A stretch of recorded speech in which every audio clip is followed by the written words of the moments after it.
নমস্কার বন্ধুরা, সুপ্রভাত। এসো মনের কথা ভাগ করি চ্যানেলে তোমাদের সবাইকে স্বাগত। কেমন আছো সবাই? নিশ্চয়ই ভালোই আছো। আমিও তোমাদের ভালোবাসা নিয়ে বেশ ভালোই আছি। আজ হলো বুদ্ধ পূর্ণিমা, তো সবাইকে বুদ্ধ পূর্ণিমার শুভেচ্ছা জানিয়ে আমি আমার ভিডিওটা এখন থেকেই শুরু করলাম। আজ আবার শুধু বুদ্ধ পূর্ণিমা নয়, আজ আবার বৃহস্পতিবার, লক্ষ্মী পূর্ণিমাও বটে। আর তোমরা তো জানোই যে বৃহস্পতিবার পূর্ণিমা হলে ঘরের বউদের উপোস থেকে একটু পুজো দেওয়ার রেয়াজ আছে। আর দেখো সকাল সকাল তো রূপুর বাবা ফুল মালা এনে দিয়েছে। দেখো জবা ফুলের অবস্থা দেখেছো? জবা ফুল আর জবা ফুলের মালার অবস্থা খুবই খারাপ। আর এই গরমে কি আর থাকে? আর এদিকে আকন্দ ফুলের মালাটা মোটামুটি ঠিকই আছে, আর বেল ফুলের মালাটাও মোটামুটি অবস্থাটা খারাপই হয়ে এসছে। বিশেষ করে জবা ফুলের মালাটাই বেশি খারাপ হয়ে গেছে।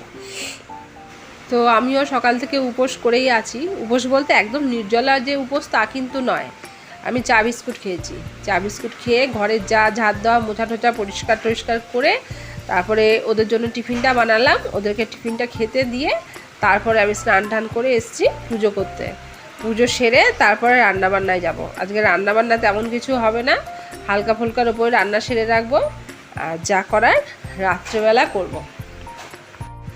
আমি শুনেছি মানে বেলুড় মঠের মত অনুযায়ী পোড়া অন্ন, টক, মিষ্টি এগুলো খেলে নাকি উপোস হয় না।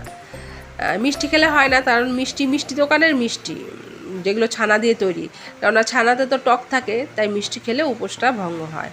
এগুলো বাদ দিয়ে তুমি যেমন চা বিস্কুট, তারপরে লুচিটা কিন্তু খাওয়া যেতে পারে। লুচি তরকারি, লুচি কিন্তু পোড়া নয়, ভাজা, ওটা খেয়েও তুমি পুজোর উপোস করতে পারো। এবারে দেখো, তুমি যদি সম্পূর্ণ কিছুই না খেয়ে রইলে, একটু জলও খেলে না, তারপর সংসারের সমস্ত কাজকর্ম সেরে নিয়ে এসে পুজো করতে বসলে, তখন তোমার পেটে চোচো করতে শুরু করলো, তখন কি আর তোমার পুজোতে মন বসবে? তখন একটা শরীরে অস্বস্তি, পেটে অস্বস্তি, তখন কি হবে বলো তো? ভক্তিটা সম্পূর্ণ বিরক্তিতে বদলে যাবে, ভক্তি আর ভক্তি থাকবে না। তাই ওই যেগুলো খাওয়া যেতে পারে সেগুলো সামান্য খেয়ে তুমি পুজো করলে কোনোই অসুবিধা নেই, বরঞ্চ এতে তুমি আরও শান্তিতে পুজোটা করতে পারবে, পুজোতে মনটা বসবে, তাই না? আর জানো তো, মানে আমার দাদু ঠাকমাকেও আমি বলতে শুনেছি যে আত্মাকে কষ্ট দিয়ে, শরীরকে কষ্ট দিয়ে কোনো পুজো আচ্চা করা যায় না, সেই পুজো কোনো ফল পাওয়া যায় না। আগে নিজের শরীর ঠিক রেখে, শরীরকে সুস্থ রেখে তারপরে পুজো করো, কারণ তোমার শরীর যদি অসুস্থ হয়ে যায় তাহলে তুমি যার আরাধনা করতে বসেছো তার আরাধনা করবে কি করে, তাই না? সেজন্য আগে শরীর ঠিক রেখে তারপরে যতটা তোমার ভক্তি করার দরকার তুমি করো। আর দেখো, তোমাদের সঙ্গে কথা বলতে বলতে পুজোর বেশ অনেকটা কাজই আমি গুছিয়ে ফেলেছি। এ দেখো দুব্বাগুলো কি সুন্দর দিয়েছে না? এবার দুব্বাগুলো, বেলপাতাগুলো তো আমার ধোয়া হয়ে গেছে। এবারে দুব্বাগুলো ভালো করে বেছে ধুয়ে তুলসী পাতাগুলো ধুয়ে নিতে হবে। তো চলো এই কাজগুলো আমি এখন তাড়াতাড়ি করে সেরে নিই। আর আমার না ঠাকুরের জায়গাটা না খুব একটা মানে সুবিধার না, জানো তো, কারণ এই ছোট ঘরটার মধ্যে এই দেয়াল আলমারির ওপরের তাকটাতে আমি ঠাকুর রেখেছি।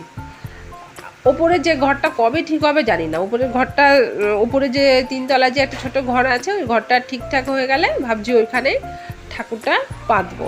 তো কবে হবে কে জানে।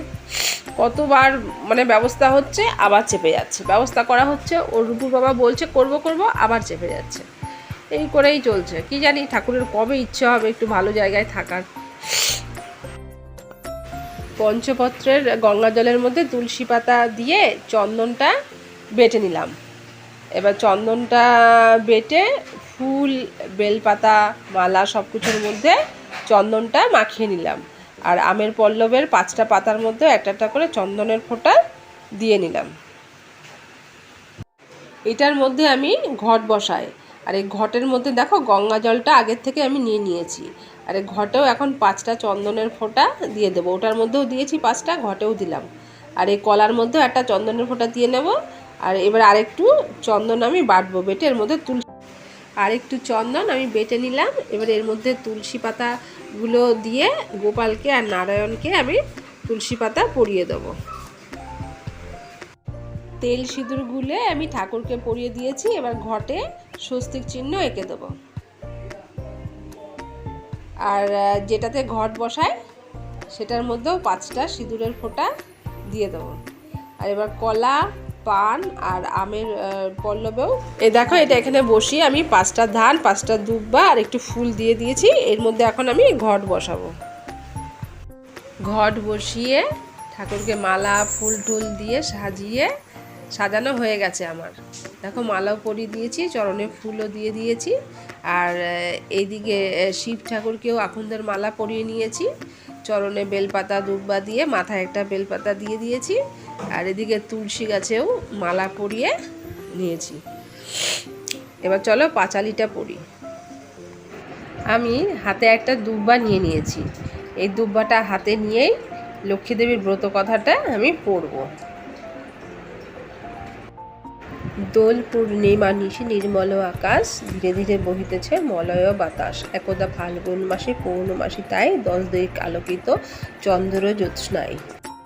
লক্ষ্মী সহ লক্ষ্মীকান্ত রত্ন সিংহাসনে নানা আলাপন করে সহাস্য বদনে। আমার পুজো পাঠ সম্পূর্ণ হয়ে গেছে। এবারে যাব রান্নাঘরে। তো চলো এখন দুপুরে রান্না বান্না সেরে ফেলি। শুভ সন্ধ্যা সবাইকে। আজ বুদ্ধ পূর্ণিমার সন্ধ্যাবেলায় গঙ্গার ধার থেকে কিছু তোলা ছবি, পূর্ণিমার চাঁদের ছবি তোমাদের সঙ্গে আমি শেয়ার করে নিচ্ছি।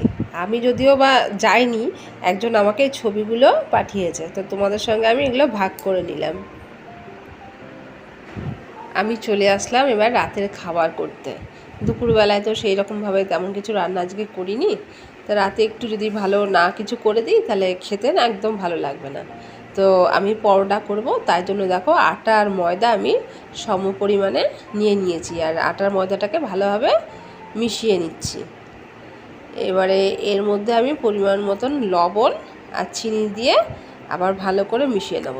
আর আটা আর ময়দা মিশিয়ে করলে না পরোটার টেস্টটা খুব ভালো আসে। শুধু ময়দা দিয়ে তো অনেকে খেতে চায় না, ওই একটু ময়দা আর আটা মিশিয়ে নিলে খেতে বেশ ভালো হয়। আর এবার নুন আর চিনিটা দিয়ে ভালো করে ময়দার সাথে মিশিয়ে নেব, আটা ময়দার সঙ্গে। তারপরে আবার পরিমাণ মতন তেল দেব। তেল দিয়ে আবার কিছুক্ষণ ভালো করে ঘুরিয়ে আটা ময়দাটার সঙ্গে তেলটাকে আর কি মেখে নেব। আর যখন নাকি আটা ময়দাটার সাথে তেলটা ভালোভাবে মাখতে দেখবে আটা ময়দা কালারটা বেশ একটু চেঞ্জ হয়ে যাবে। আর ময়দাটাকে হাতে নিয়ে ডেলা পাকাবে, দেখবে ডেলা পেকে যাবে। আর একটুখানি হাত দিয়ে চাপ দিলে, আঙুল দিয়ে চাপ দিলে দেখবে ওটা ভেঙে যাচ্ছে। এমনি ভাঙছে না, আঙুল দিয়ে চাপ দিলে ভেঙে যাবে। তখন বুঝতে হবে যে আমার ময়ামটা ঠিকঠাক হয়ে গেছে।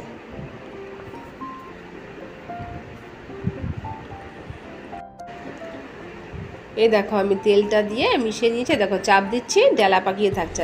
আঙুল দিয়ে আবার একটু চাপ দিলে ভেঙে যাচ্ছে, তার মানে বুঝতে হবে এটা হয়ে গেছে। এবারে এটাকে আমি ভালো করে জল দিয়ে মেখে নেব। দেখো আমি এর মধ্যে অল্প অল্প করে জল দিয়ে মেখে নিয়েছি। আর মাখাটা হয়েছে কিনা বুঝবে কি করে, একটু আঙুল দিয়ে চাপ দিলে দেখবে ওটা গর্ত হয়ে আবার উঠে আসছে, তখন বুঝতে হবে এটা মাখা হয়ে গেছে। তখন করব কি, এর মধ্যে আবার আমি কিছুটা সাদা তেল দিয়ে দেবো। সাদা তেল দিয়ে এটাকে ভালো করে মাখিয়ে রেখে 10 মিনিটের জন্য আবার ঢেকে রেখে দেবো। তারপর 10 মিনিট পরে আবার ঢাকনাটা খুলে আবার একটুখানি ভালো করে মেখে নেব। মেখে লেচি কাটবো, লেচি কেটে তোমার যেমন খুশি তেমন করে বেলে পরোটাটা ভেজে নেব। এবারে আমি আলুর দমটা করব।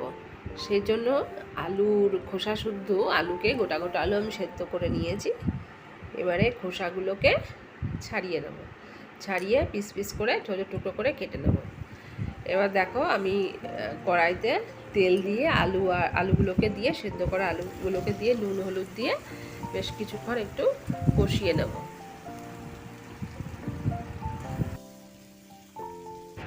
আলুগুলো কষানো হয়ে গেছে। তো এখন আমি তেলের মধ্যে জিরে, এটা সর্ষের তেল, জিরে আর তেজপাতা ফোড়ন দিয়ে দিয়েছি।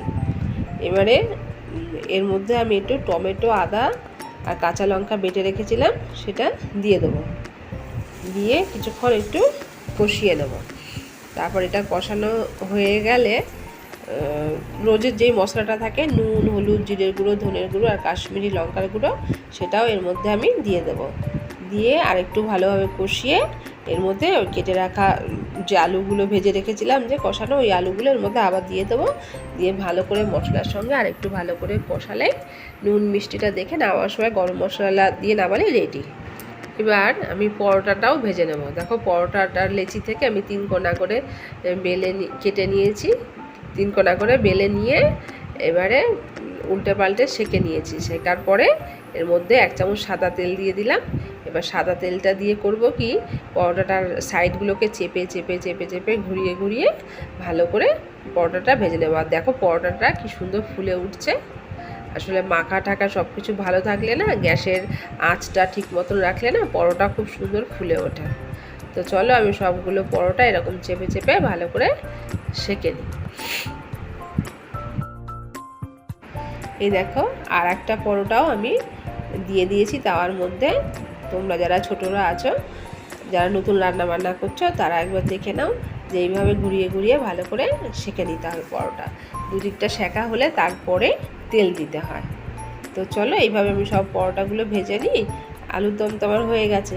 এবার কিছুটা পরোটা আর আলুর দম আমার সর্দির বাড়িতে পাঠাবো, মানে আমার ছোটো ননদের বাড়িতে পাঠাবো। তো কেননা তোমরা তো জানোই আমার ছোটো ননদ অসুস্থ, ওরা রাতে এটা খেয়ে নেবে। তো তারপরে আমরাও খাওয়া দাওয়া সেরে নেবো। তো আজকের মতন আমার ভিডিওটা এখানেই শেষ করছি। তোমরা সবাই ভালো থেকো, আনন্দে থেকো। আর ভিডিওটা যদি ভালো থাকে তাহলে লাইক, শেয়ার, কমেন্ট করতে ভুলো না। প্লিজ তোমরা চ্যানেলটা একটু শেয়ার করে দিও। আর তোমাদের সবার কাছে আমার অনুরোধ, তোমরা সাবস্ক্রাইবার করে আমার চ্যানেলটা যদি ভালো লাগে তোমরা আমার চ্যানেলটাকে সাবস্ক্রাইব করে আমার পাশে থেকো, কেমন? ঠিক আছে, আজকের মতন রাখছি, টাটা। সবাই তাহলে ভালো থেকো, শুভরাত্রি। হ্যাঁ, আবার দেখা হবে পরের ভিডিওতে।